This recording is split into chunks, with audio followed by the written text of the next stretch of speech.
Welcome to the Dickie and Donny Show. We are your co-host. I am Donny, and that is Dickie. Dickie and Donny. We are a couple business coaches that work for Business on Purpose, and we've been asked to do the same intro every time, and yet again, we broke that today. Welcome to the show. We are pumped to have you. 51 Episode podcasts, 51. 51 unique intros. That means we're in the second half of our first century of We this. are. Well, actually, we're about to celebrate our anniversary. What was the date of our I anniversary? think the date was maybe the April. Did we miss our anniversary? Oh, It's kind of shoot. sad that we missed our anniversary. We didn't Yep. celebrate with dinner. We were just talking before the show. Donnie has never smoked a cigar. Nope. And so, I didn't smoke a cigar till I got more involved in the church and all the church people did it. And I was like, oh, this is a fun church to be at. Living in California, That's Northern right. California for a summer, and people were like, smoke these backwoods. And I was like, what's Well, that? it's the burning bush. Like it all comes from in the Exodus when the Lord sent the burning bush. It makes sense. For sure makes sense. I had a So group of guys, we lived in Chapel Hill right by an outdoor amphitheater, and we would meet Sunday nights at 10 o'clock to smoke cigars, and we called it Holy Smokes. And that was our like Sunday that's ritual. amazing. Yeah. That's amazing. That makes me, I don't know why that immediately made me think of the movie Pitch Perfect that was filmed primarily on the LSU campus. And they have Great, this great flick. built-in amphitheater where obviously like they have that big, all the acapella groups go and they're like all sitting there. Oh, Funny yeah, they're enough, like you said, battling. yeah, you said amphitheater. No, that's inside the pool. The riff Oh, off is okay. in the pool. Oh, great. Uh, I like that movie a lot. I So didn't know we shared a love for Pitch Perfect. This is wonderful. we're appropriately unprepared. This is yet again another Hmm. moment of that. But we've been doing this our last few episodes. Number 51. Who's the best professional athlete to ever wear number 51? Just question my manhood every week when you ask me about a professional athlete with that number, and I can't provide a single athlete with that number. I have one in my mind, but I don't know if it's him. I was gonna say the big lefty, Randy Johnson, the pitcher that hit the bird. I was like, That's an he was, incredible video. Have seen and that. and Ichiro Suzuki was 51. Oh, we lived in Seattle for years when Ichiro was playing ball for the Mariners, and we You ever actually watch saw. him? So yeah, we went and saw him at the Mariners. It was Safeco was super cheap to go to, like $10. You could go watch a game. That's awesome. But there, number 51, Dickie, what are we talking about today? So we're going to talk about 51 ways to scale your No. business. No. Next week we'll do 52 and we'll be a deck of cards. But Yeah, this there. week, no. So we're talking about business scaling.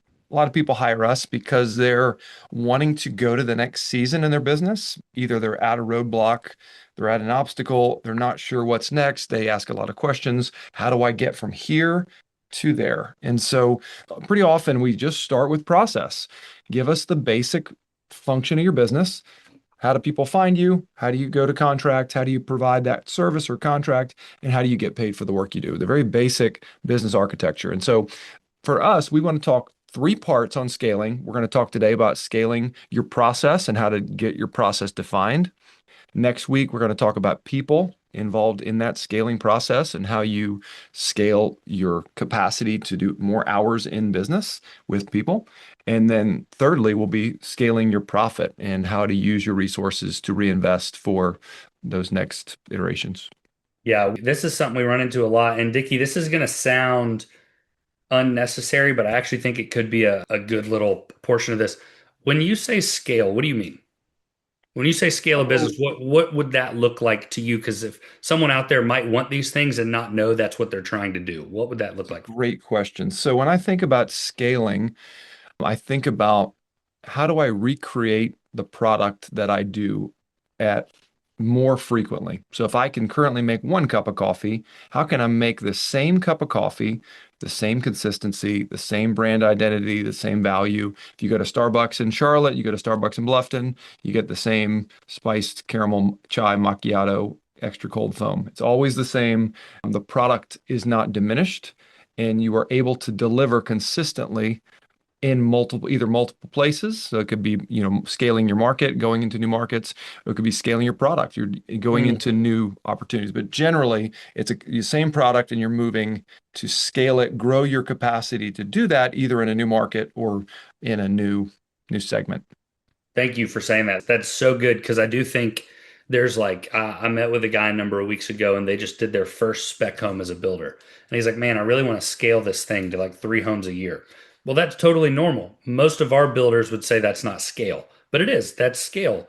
But if I'm sitting here and I'm in Beaufort County and I'm able to build 5 custom homes and 5 specs a year in Beaufort County, but I really want to get into Jasper County, like that's also scale. How do I complete this in another county? We got to learn permits and all that, which will go into process, but that's Mhm. also scale. So scaling one is just any sort of growth. People refer to that, but I love the coffee metaphor of, man, I don't want to diminish quality and I want to be able to do this at a higher level where I'm at and potentially in other places. So I think a lot of people, when they think of scale, and maybe it's just from my seat on the bus of being a business coach, means more places. I'm good here. Yeah, I want to do what I do and I'll somewhere else. share this, the hands-off matrix that we use when we're doing business valuations. We're looking at, your current product in your current market is market penetration. This is the base case of your business. Can you deliver a product in a market? So I guess when you asked me this question, now I'm thinking a little differently because the same product in a new market, that's market development. The same market with a new product is product development. And then diversifications when you're doing a new, we're going to build townhomes in Myrtle Beach if you're a home builder in Bluffton. So there's a diversification. But I think all of these are capturing the Yeah. ability to grow Mhm. profit or success or the product that you offer. Man, that's a great little matrix to show. So, for those of you that are listening on Spotify, this matrix on the horizontal axis, it says existing products and then new products out to the right. On the vertical axis, it says existing markets and the new markets up top. So, in your bottom left, where you're starting is market penetration, your existing market and your existing product. That's what you're currently doing. Now, if you were to go your current product but new markets, that's market development. And same thing, your existing market, but new products, that's product development.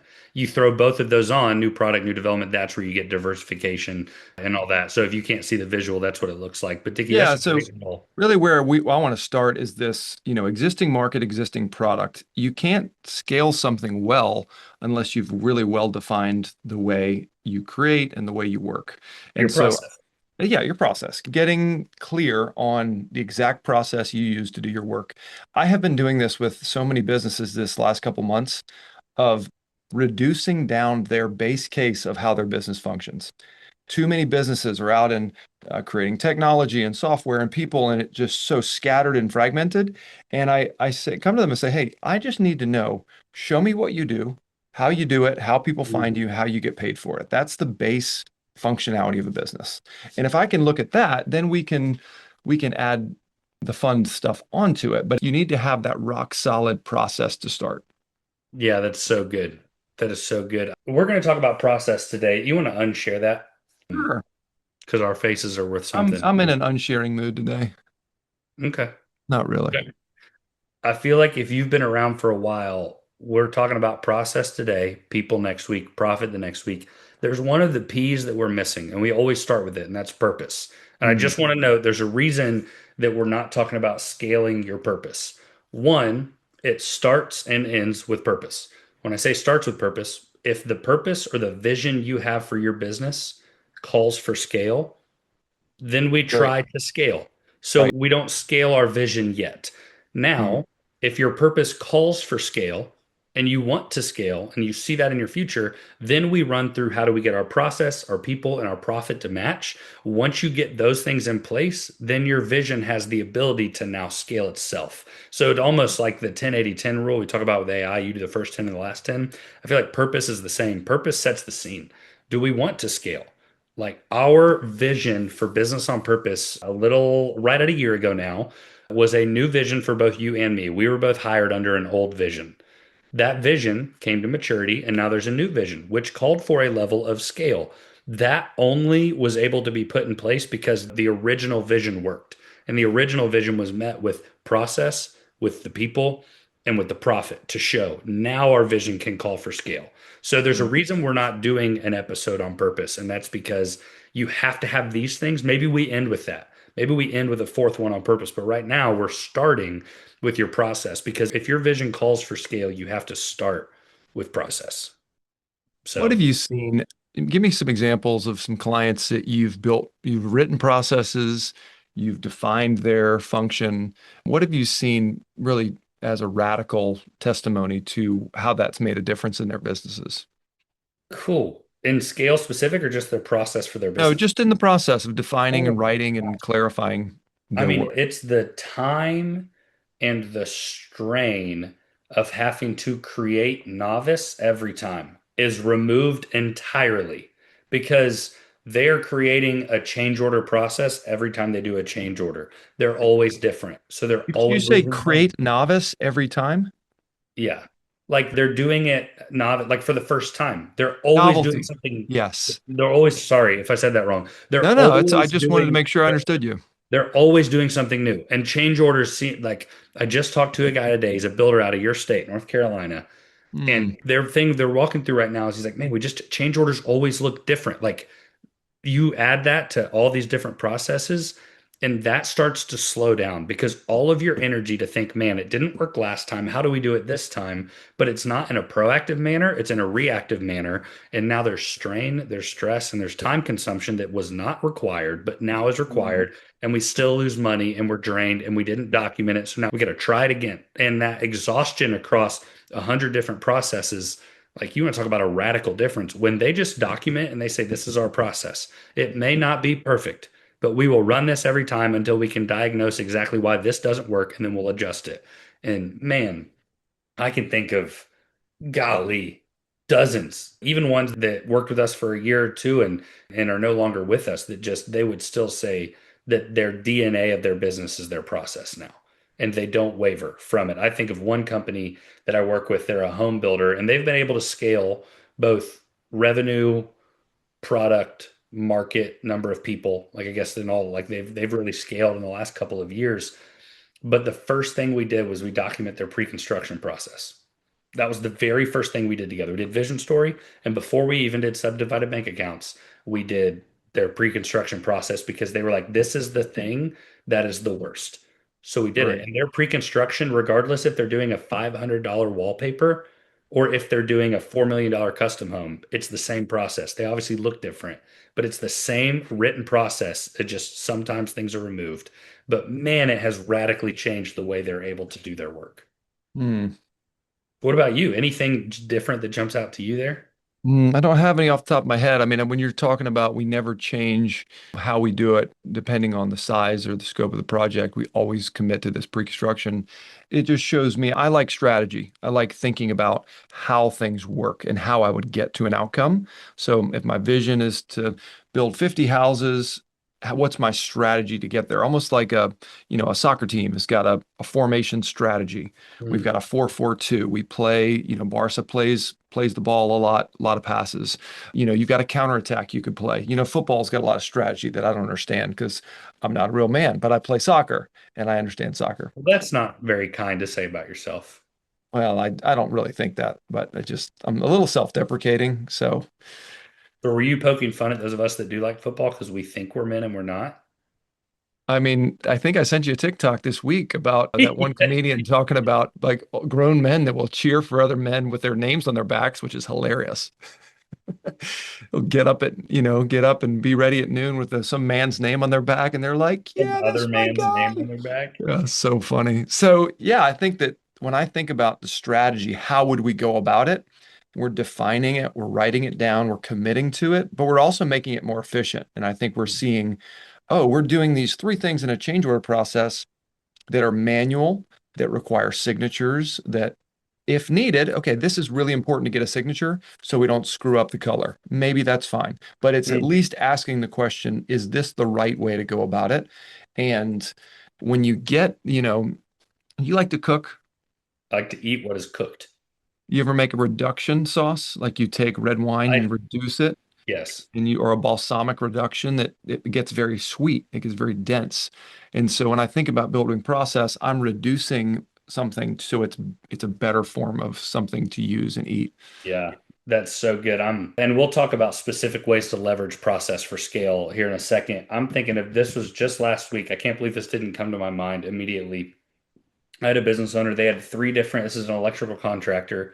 They had a few different change orders and big commercial jobs, and none of them, they ended up not charging for any of them. Now, I don't know if you're out there and you're like, what? That's crazy. That's not abnormal for what we hear. It just like they're going so fast, they want to keep people happy. It's just easier for us to just do the work, and that way we can finish the job on time and we know we're getting paid. We don't have to worry, yada, yada, yada, yada, right? And he said, Donnie, we need a change order process. So I sat down, we started working through it, and I was like, what's our estimating process look like? And he was like, I've been with him maybe 2 months now.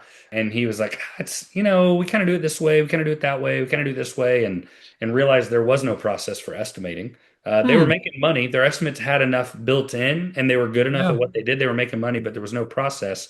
And he was like, so how do I do change orders? I was like, we got to refer back to the estimate to be able Right. to What are build you it. changing? So it's like you talk about reducing, even in that sense, we found like, you dig down and then you're like, oh, well, our grass isn't growing. And you're like, well, dig down. Oh, well, the soil's not there. Well, you dig down, well, Yes. whatever that is down, like there was something deeper. And we completely rewrote his estimate process. We built a brand new tool for estimating, and it's got a very simple change order add-on where it's got a little language in there. Like, I mean, that was the easiest part. He thought that was the most glaring issue, and it wasn't. But let's say he wanted to go do business in the county over. Like Hmm. there are certain lines in there that might change based on the pricing of permits or the process. But like his estimate process is now written down, and it's I could use this estimate in South Dakota if I wanted to. It would look a little different, but this is the process we use. And man, just the like, I mean, I saw this weekend he was requesting access to edit it, which just means he's doing it. I But love it. It's a string you pull, and another string comes out, and you keep unraveling what's deeper in the process that's missing. that's right. That's right. We find that all the time. So, Dickie, why don't you talk through, because we kind of know what process is. I assume the people listening know what our master process roadmap is. In short, it's where you document every single process that runs your business. You break it down based on what are all the marketing processes that are required to run, all the admin, all the operations, broken down typically in our world with pre-construction, construction, post-construction, commercial, residential, however you want to break it down, but your operations of what you actually do. And then the sales portion of it. What are all of our sales processes? You identify them all, you document, record somehow all of them, and then you make them accessible to the whole team. And now Mm. your whole business is on one sheet of paper, and it's how everybody does it so that nobody has to ask you anything. There's all these things. Is that what it takes to scale? Like, Dickie, how do we take process and how do we actually use that as step one in scaling? Yeah, so I think writing down the framework of what those high level categories are. So I have a marketing funnel or a marketing system, a sales system, of an operational system that I need to execute on the contract that I've committed to do. I've committed to do 15 blinds. How do we install blinds? How do we hang them? What are the scopes? What are the tolerances? Somebody needs to come train as a new blind hanger. Where do they find the information? That will be on our master process. So that's a process map. And then finally, admin, all of your HR, logistical, getting paid, coordinating of the business. So yeah, so I think writing down those categories and that framework is the skeleton. And Mhm. typically we can do that, in a couple hours, a couple days, spend time defining, refining, and getting those clarified. Yeah, That's the I first think step. that's good. I think if you want to either grow new product or new markets, the ability to say, this is what we currently do, your bread and butter per se, and to know it so well and have everyone on your team know it so well because it's so Mhm. documented gives you a footing to go. I'm thinking of this weekend was the National Beach Volleyball competition. And like, I don't know if you've ever played beach volleyball. I assume you have. I I sure think it, have. I think it's so fun, but man, it's a lot different than volleyball on a basketball court because you Mm. have nothing to stand on. Like your quick Mm. pivot, your quick Great. movement. I know it doesn't look like I can pivot quickly, and I can't anymore. You At can one quit point, it. I could quivot. I can quivot pickly, and when I used to quivot, I did it so pickly, but it was hard on sand because it's like it's something, but it's nothing to push on. And a lot of our people are playing sand volleyball, and it's just really, really hard. But having that stuff in store and documented, man, you'd think of I work with a guy that they do a lot of volume of decks and fences and doesn't want to do anything else, just more Mhm. volume of the one thing that he does. and he's in one town in Florida and wants to open one probably 2.5 hours away. And the reason he's working with us is because he's like, I'm about to start it. With what? I don't know. I got a buddy down there that'll run it for me. And do what? Build decks and fences differently than you? Like, is that what you want? Where you just have a full-time W-2 subcontractor doing whatever the heck he wants with your brand? Like, there's no way that's going to be effective long term if you want 4 or 5 locations. His Mm. vision calls for scale. So now, where do we go? We don't go to wrapping up his money, although we're tracking it. We don't go to looking at all of his team and making sure he's got the right team. We document. I told him, you're about 6 months behind from even thinking about this because we have to document everything you do. Yes. How do we do quotes? When that guy that is not you goes to that person that is different from your client, how do you know they're saying with the language and the sales and like, are they getting the same product you get because you've been so successful and you just think you're going to send them a couple sales online classes? It's not Mm. like you have to document your process verbatim and train, train, train. And then that guy takes you with him, your process, your brain with him. And that's how you start another location. Like he's starting to see it because we're starting to document some things. Where he's like, I didn't know I needed that. You need it all. You need it all because you need to basically copy and paste in a new location. I'm always surprised by some of these franchises that sell their franchises and don't sell a process map with it. And I'm thinking, what a tragedy that you've got hundreds of business owners and you could build the perfect, master process to deliver to them and say, now you're just an operator. And I think a lot of the franchises I've talked to, this won't be a carte blanche franchise knock, but they're trying to figure out a lot of that stuff on their own. And I'm thinking, why didn't you just start the business yourself? Like you're doing all the work to start the business, Do but your it's own the name name on or your own the, place. yeah, closets are us or whatever it is. I also get the question a lot of, am I writing my master process for today, tomorrow, or for 3 years from now? So, Hmm. Donnie, how would you advise clients to, how far out are you building your process maps? Like If into you the future don't state or into like current state? if you don't have a current state of processes, you build it for now every time. Because if you can't stand now, no one cares 3 years from now. So you have to build it for now. However, when you start to get something that resembles a skeleton of your business and you start to see that these things have some weight and whatnot, then you can have the freedom to dream and say, hey, this is where we're at right now. This is probably where the growth could be. And you Hmm. kind of set it out there. What we use for that is we use a tool called the anchor. We've talked about it before, not a boat anchor, but a hanging anchor. Think of someone free climbing those giant rock walls, right? Well, they have a 15-pound anchor. They put it in one of the cracks, and that 15-pound anchor holds the entirety of their existence. It's where they sleep, it's all their gear, it's the entirety. This anchor holds the entirety of our business in one. So on that anchor, we look at it every week, and there's a system of our training with these processes. The very processes that when we started, we documented, just like we're asking you to do now and what we ask our clients to do. And as those processes come up, because we have them now repetitive, we go probably every one of our processes we cover probably twice a year at the lowest rate, some much, much higher, depending on what they are. But say we go at every 6 months, we literally pull the process up in front of our team. And it only takes 3 to 5 minutes. We read through it. Is this how we're still doing it? If the answer is yes, well, then we have two options. Great, let's go to the next one. Or, hey, is there any sharpening we could be doing?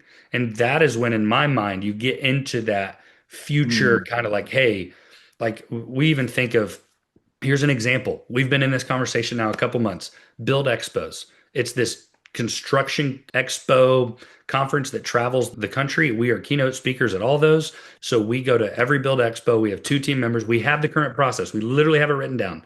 It's our job. It's in the process. We have to have a printout of it. And on the flight to the expo, we have to read through the process just to make sure we're crossing the T's and dotting the I's.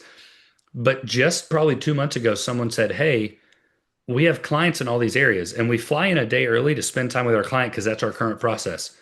What if we hosted a little event the day before and we had our client bring business owners? That is a futuristic type process, like you're saying. Well, what if we did that down the road? But we're starting to talk through it. We just went to an expo, me and Doug did, and we talked through. We got there a day early and we were like, what would it have looked like to do that today? We would have had to fly in by this time. We would have had to get settled in the hotel by this time. We would have had to have someplace rented beforehand. All the stuff would have to be there and printed. Like we literally started building out the process that is not real yet. But because we have a process to stand on, it gives freedom for those things, right? Mm, So I right. don't know. Do you have any difference in approach there? No, I love that. I mean, the analogy I was thinking of is the tomato and the trellis, the tomato vine. And you could build a beautiful trellis that would be a very nice fence, but if your tomatoes are just laying on the ground, it's not going to help. But you just want to have that trellis one step ahead so the tomatoes can grow onto it. So no Mhm. trellis, no tomatoes. Tons of tomatoes, no trellis, you're not going to be able to let that thing grow up. So I think keeping it maybe one step ahead, 6 months ahead, 1 year ahead, where people can fill that out and can commit to helping that process. Yeah. If you hear that from Dickie right there and that doesn't make sense to you, just document your process for today. What are we currently doing? Don't think about the trellis yet. Because if you Mm. don't even have tomatoes, you got nothing. I was with some union mechanical insulators in Nashville last week. I should have plugged the Dickie and Donnie show, but I spoke to about 40 business owners and we were talking master process. And so I said, great. One of the guys was George. I said, George, give me your process for marketing. He said, we're just word of mouth. And I said, okay, let's talk through that. Do you have a website? We sure do. Do you do any social media? Some. Do you have brand guidelines? We do. Do you have a logo? Yeah. What about all this? Da da da da da. How do you have signage? Do you have this? We ran through all these different categories and in about 5 or 10 minutes wrote down all of his marketing processes. And I said, this is the framework for how you do marketing.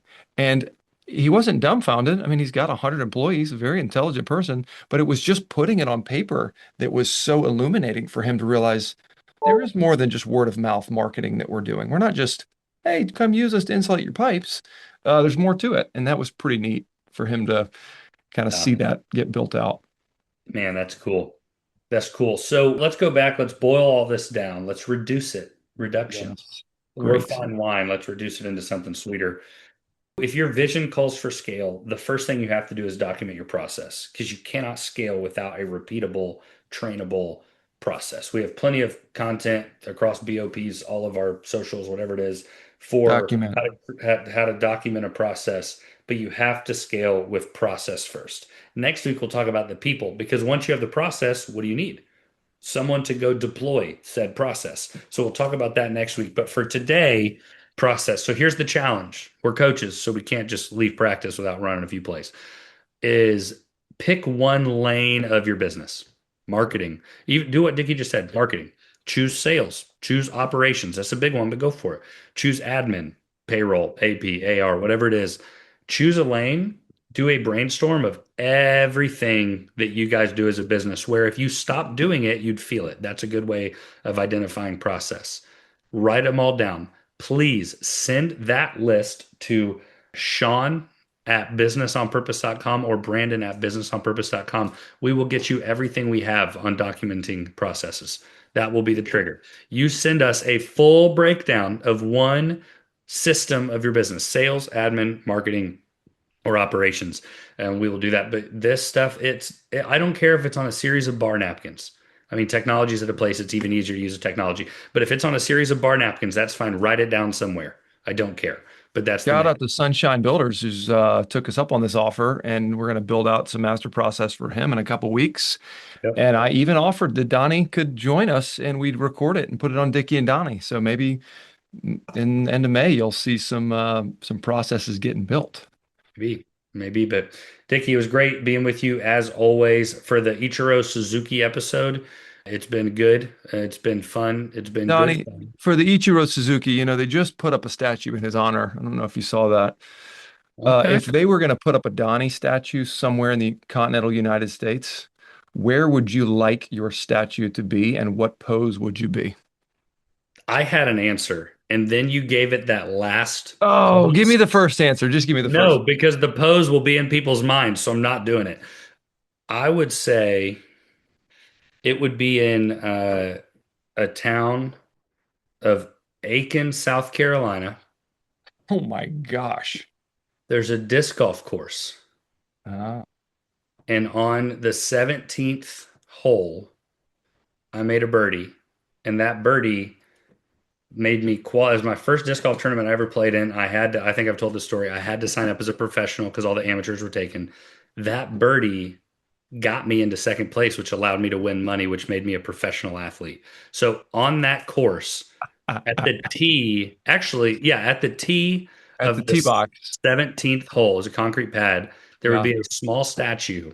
Would Uh, you be like the this with the leg up and everything, you know? yeah, it'd be the end one where the legs over your Yeah. head and you're like follow through with a nice Anheuser, the disc still in hand maybe with a nice Anheuser release on that thing. Is Off that a camera. forehand or backhand? That's a What do you forehand. what do you call forehand? Or this is backhand. Is typically I throw backhand, right? Like the typical motion. The forehand is the cutter. This is the flick Yeah, typically. that's the forehand, right? No, they would call the other one forehand technically. Oh, okay. Forehand and flick. So, and then Okay. there's tomahawk. There's a couple others. I know I all am those. primarily now. If I were to go play now, it's been years. My flick would be significantly, probably further and more accurate, just out of coordination as a baseball player. But when I was practicing my forehand or backhand, like what you're thinking, throwing a frisbee, my Forehand, yeah. ability to throw a disc, it was probably if I could throw it 300 flick, I could throw it 430, 450. Mm. Like, so way further, way more accurate. I could do a lot more things with it. So it would be throwing I forehand with don't know if we've talked backhand. about this, but I used to play 36 holes of disc golf after college course classes. We'd go out and just hit the Chapel Hill course and slam some disc So golf, fun. get a Mountain Dew. I mean, we're just living the life. Dude, it's so fun. I have not played enough as an adult. I've played with adults that will carry adult beverages with them. That seems super fun.